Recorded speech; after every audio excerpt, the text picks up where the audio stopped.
আমাদের মাথাভাঙা বিধানসভার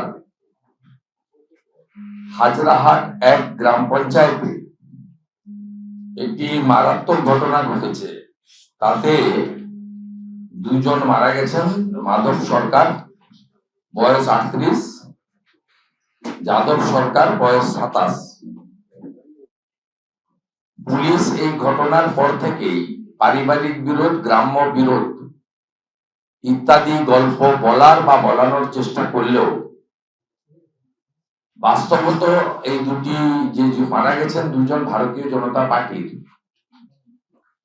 সক্রিয় সদস্য বা কার্যকর্তা ছিলেন, এবং যারা খুন করেছে তাদের উদ্দেশ্য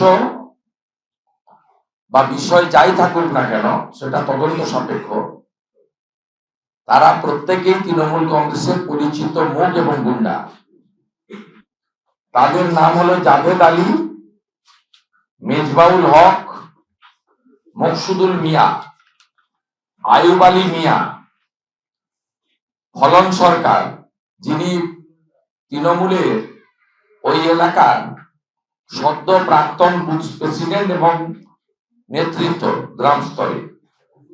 এর বাইরেও সঞ্জয় সরকার, কমল সিকদার, ঝন্টু সিকদার সহ মোট 13 জন আক্রমণকারী 2 জনকে খুন করেছে। আমরা ভারতীয় জনতা পার্টির পক্ষ থেকে এই ঘটনার তীব্র নিন্দা করছি এবং সমস্ত খুনিদের দ্রুত গ্রেপ্তার করে আইনের আওতায় আনার দাবি করছি।